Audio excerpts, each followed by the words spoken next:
Zuri came back from a short trip to Lagos feeling light and happy, but the moment she stepped into Enugu, whispers began to reach her ears. Neighbors spoke in hushed tones, their eyes darting toward her house.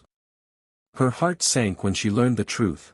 Her own brother, Chike, had secretly sold her beloved home while she was away. He had been boasting to friends, laughing that her absence made her an easy target. To him, it was quick money and a clever trick. To Zuri, it was the deepest betrayal, because that house wasn't just bricks and walls, it was her safe place, her dream, the proof of everything she had worked hard for. She stood frozen, trying to process how the person she trusted most had turned against her so shamelessly. Memories of childhood, of times when she had defended Chike in front of their parents, now felt bitter. She wondered how greed could so easily erase blood ties.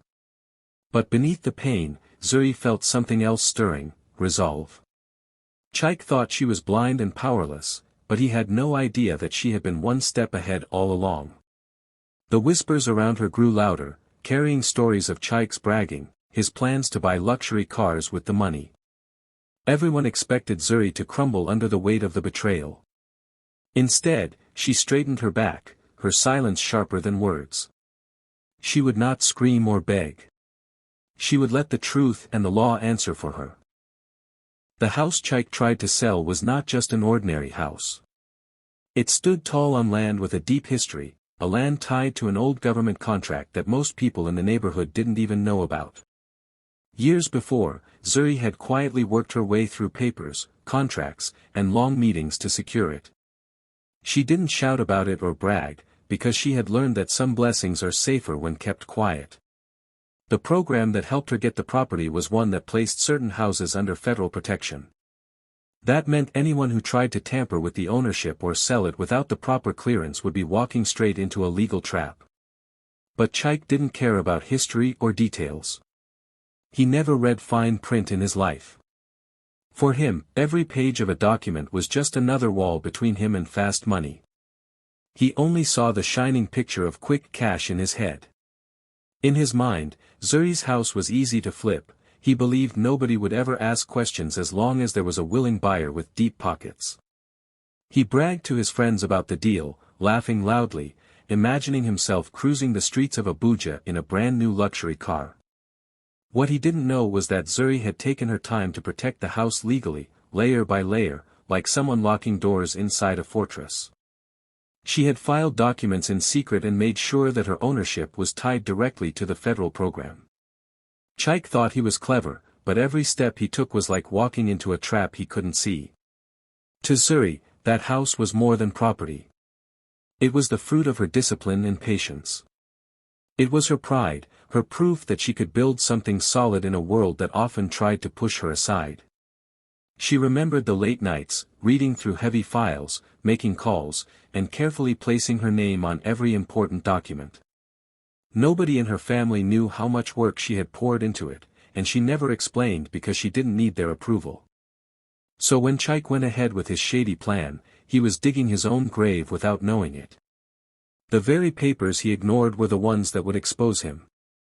He thought the house was just standing on plain land, but it was sitting on federal ground, guarded by rules he couldn't bend. Zuri didn't need to run to the police, she didn't need to shout. The house itself, and the history tied to it, would do the talking for her. As whispers about the sale spread, people admired Chike's confidence, but they also shook their heads. Some said he was bold, others said he was foolish. None of them knew the storm that was coming, a storm hidden inside the history of that house. While Chike chased after fast wealth, Zuri stood calm, knowing time and truth were on her side. Chike walked into the buyer's office as if he owned the world. His steps were loud, his chest pushed out, and his smile carried the pride of someone who thought he had outsmarted everyone. In his hand were the papers he believed would make him rich overnight. He had already pictured the life he was about to live. He imagined himself behind the wheel of a shiny luxury car, music blasting, people watching in envy as he passed by. In his mind, the deal was already done, and this was just a small formality before the money poured into his account. The office was grand, with polished tables, heavy leather chairs, and a strong smell of wealth. The buyer, a man of great influence and money from Abuja, sat across from him, impatient but ready. For this man, properties were toys, and he trusted his money to smooth over any problem. Chaik laid the papers down with a grin and tapped the pen, almost daring anyone to question him. His mouth watered at the thought of counting bundles of cash, and he whispered under his breath, "This is it. My time has come." The buyer leaned forward, signing where Chaik pointed. Every stroke of the pen felt like music to Chaik's ears. He believed the world was finally rewarding him for being smart. But what he didn't know was that the walls were closing in on him. Just as the ink touched the last page, the sound of heavy boots echoed in the hall. The doors burst open with a force that silenced the entire room. U.S. Marshals stormed in, their presence like thunder breaking the sky. Papers were snatched from the table, and in seconds, the air turned heavy. One of the officers dropped a thick file on the table, stamped boldly with the words, "Fraudulent transaction." Chaik's proud smile cracked. His body stiffened as his eyes darted from the papers to the badges shining in the light. His dream of luxury cars vanished, replaced with the cold truth of handcuffs waiting for him. The buyer shot up from his seat, his face red with fury.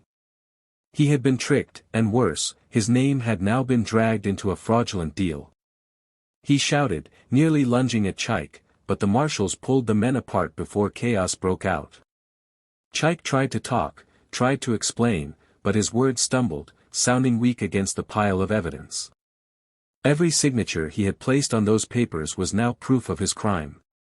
For the first time, Chaik felt small, like the ground had betrayed him. The office that once smelled of money now smelled of fear. The laughter he had shared with friends about easy money replayed in his head like a cruel joke.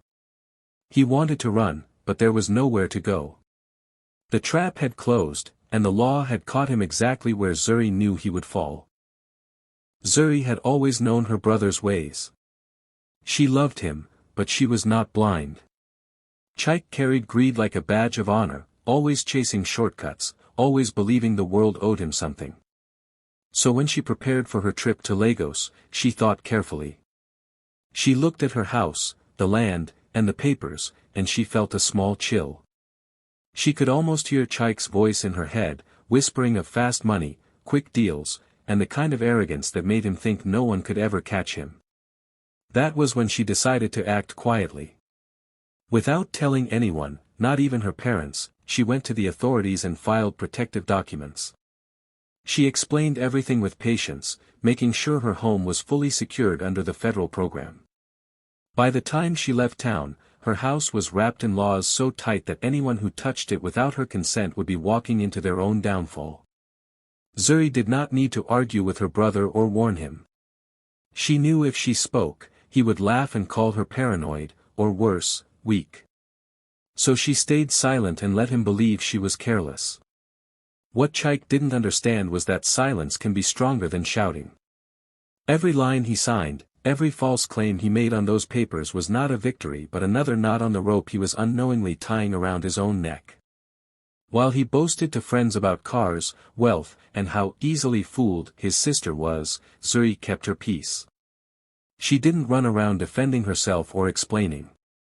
She trusted the quiet work she had done before leaving. She trusted the law, the ink, the signatures that would one day rise against him. And when the day came, it all unfolded exactly as she had foreseen. The very moment he thought he had won was the moment he was exposed. His pride blinded him, but Zuri's foresight shone like a lamp in the dark.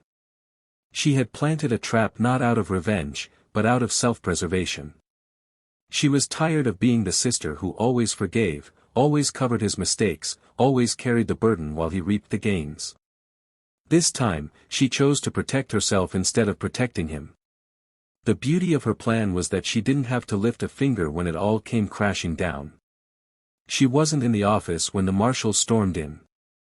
She wasn't there when the buyers shouted in rage. She wasn't there when her brother's hands shook as the handcuffs closed around his wrists. But her presence was felt in every page of the documents, in every stamp that proved the fraud, in every detail she had secured before walking out of town. Zuri's silence was not weakness, it was strategy. Her calm was not fear, it was wisdom. And as her brother's empire of lies collapsed, the world finally saw what she had known all along: truth needs no noise, only patience. The buyer from Abuja was a man used to power and control. His money had always opened doors, and people trembled to please him. When he walked into a deal, it was usually smooth and quick, because no one dared to cross him. But this day was different. He had trusted Chaik's papers, believing them to be real, believing the young man's confidence as truth. He thought he was about to secure a prized property without trouble. But in a split second, that trust shattered. When the marshals stormed in and the word "fraud" echoed through the office, the buyer's face burned red with anger. He pushed his chair back so hard it nearly toppled over. His chest heaved as he pointed a trembling finger at Chaik. "You dare cheat me," he roared, his voice filling the room like thunder. His hands curled into fists as if he could strike Chaik right there. He had lost not only his money but also his pride. For a man of his influence, being tricked was an insult deeper than any wound. He almost lunged across the table, ready to tear Chaik apart with his own hands, but the marshal stepped between them quickly, holding him back. Chaik's body shook, his proud grin gone, replaced by fear and shame. He tried to explain, stammering words that fell flat against the buyer's rage. The wealthy man laughed bitterly, not out of humor but pure disbelief, shaking his head at how foolish he had been to trust someone so careless. "You ruined me," he spat, though he knew Chaik had ruined himself far worse. The marshals pressed Chaik's arms behind his back, snapping cold metal cuffs onto his wrists. The sound of the lock echoed louder than any insult. In that instant, Chaik's dreams of wealth and glory crumbled. He had imagined himself riding through Abuja in a new car, but now he could barely stand as his knees weakened under the weight of reality. His greed had dragged him from being just a reckless young man into becoming a criminal. The buyer's fury didn't cool easily. He paced the room like a storm trapped in a cage, muttering about his reputation, about the shame of being fooled in front of witnesses. For a man whose name carried weight, the thought of people whispering that he had been scammed by a boy was unbearable. He looked at Chaik with eyes full of fire, the kind of rage that promised this story would spread quickly through the city. In seconds, everything Chaik valued, money, respect, freedom, slipped away. His reputation collapsed before his very eyes, crushed under the anger of the man he had tried to deceive and the law that now held him tight. What had started as a bold con ended in humiliation. The buyer's roar, the cuffs on his wrists, and the silence of those watching all told him the same truth: greed had destroyed him faster than he ever imagined. When the news of Chaik's arrest reached home, the family house in Enugu erupted with noise. Their parents were furious, not at Chaik for his reckless crime, but at Zuri for embarrassing her brother. Her mother's voice cracked through the walls, shouting that she should have stayed quiet, that blood was thicker than water, that family must protect family no matter what. Her father pounded the table, demanding to know why she let the police humiliate Chaik in public. To them, Zuri was the betrayer, not the son who had tried to steal her home. Zuri stood in the middle of the storm, her face calm, her hands folded at her side. She listened to the accusations, but this time she did not shrink. She remembered all the times in the past when Chaik had lied, stolen, and cheated, and how the family always brushed it aside. He was just young, they said, or just ambitious. Whenever he failed, they told Zuri to forgive, to carry the burden, to protect him. She had grown up watching him learn that arrogance had no consequence, because their parents always defended him, always silenced her. But now, standing in her own home, Zuri felt different. She had fought too hard to build her life, to secure her property, to protect her dignity. She was no longer the quiet sister who would cry in her room after being scolded. She was stronger, and she knew the truth was finally on her side. Her mother's eyes filled with tears as she screamed that Zuri had ruined the family name. Her father shook his head, calling her heartless. Chaik, they said, had been tricked, misunderstood, even trapped. But Zuri didn't flinch. She knew the truth was clear: he had tried to cheat her, he had forged papers, he had walked into a trap of his own making. This was not about family honor. This was about justice. For the first time, she spoke firmly, her voice steady but sharp. She told them she would no longer carry guilt for protecting herself. She would not apologize for refusing to be a victim. If her brother's arrogance had brought shame, it was his shame to bear, not hers. And if the family chose to turn against her, so be it. She had lived long enough in their shadow, always silenced, always doubted. The room went quiet after her words. Her parents looked at her with disbelief, as if they were seeing her for the first time. Zuri didn't wait for approval, nor did she seek comfort. She simply walked away, her steps slow but strong, leaving behind their cries. She had finally broken free from the chains of guilt her family had tied around her for years. This time, she let the law speak for her, and the law had spoken louder than any scream inside that house. The day of the trial came, and the courtroom was packed with people. Some came out of curiosity, others came because Chaik's case had already become a hot story in Enugu. Zuri sat quietly at the back, her face calm but her heart beating fast. She wasn't there to celebrate his downfall, she only wanted the truth to be heard. Chaik entered in handcuffs, his once proud face now pale and drawn. His parents sat in the front row, their heads held high, still believing their son would somehow walk free. They whispered that it was all a misunderstanding, that the court would see reason. But the moment the federal prosecutor stood up, the atmosphere in the room changed. With a heavy file in his hand, the prosecutor began to lay out the evidence. His voice was steady and strong as he pointed to forged signatures that Chaik had used to push the sale forward. Page after page was shown to the court, each one carrying Chaik's false claims. The more evidence he revealed, the quieter the courtroom became. People shifted in their seats, eyes widening as the truth unfolded like a dark curtain being pulled back. Zuri's parents stopped whispering. Their faces slowly sank as the pile of proof grew higher. Then came the real bombshell. The prosecutor announced that Chaik had not only forged documents but had tampered with files connected to national property. The words hung in the air like a thunderstorm about to break. This wasn't just a family matter anymore, it was a federal crime, one that carried heavy punishment. Murmurs rippled through the courtroom, and all eyes turned to Chaik. His head dropped low, his confidence gone. The judge leaned forward, his expression grave. He tapped his gavel against the bench, and the sound cracked through the room like thunder. The echo silenced every whisper. Zuri's parents gasped, their hands covering their mouths as the weight of the situation finally hit them. Their son wasn't a victim, he was a criminal who had gone too far. Chaik tried to speak, his words stumbling as he claimed he didn't know, that it was a mistake, that he never meant harm. But the evidence was too strong, the lies too many. The prosecutor's voice cut through his excuses like a sharp blade. Every forged page, every altered line, every careless act of greed was displayed in front of the court. There was no escape, no hiding place. Zuri sat still, her eyes fixed on the table in front of her. She didn't need to look at Chaik or her parents. She knew this was the moment when everything became clear.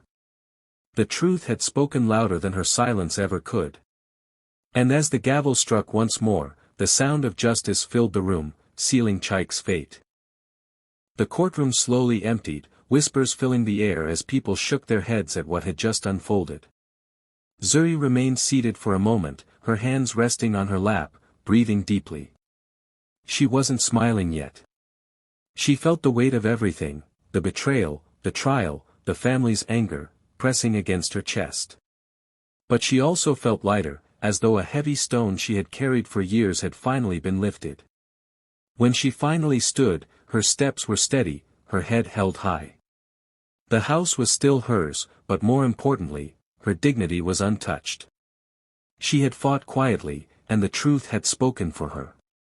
Behind her, guards pulled Chike to his feet. His wrists were bound in chains, his head lowered.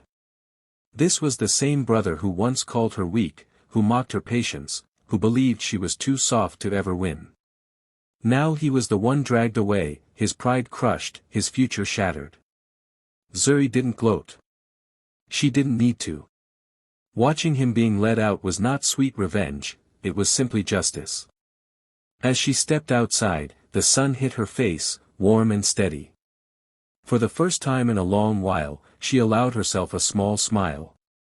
Not because her brother had fallen, but because she had finally stood firm. She had learned that silence does not mean weakness and that protecting herself was never a sin. The law had done what her family never could, it had defended her. And as she walked away, she carried not bitterness, but relief. The truth had spoken louder than her voice ever could, and it had set her free.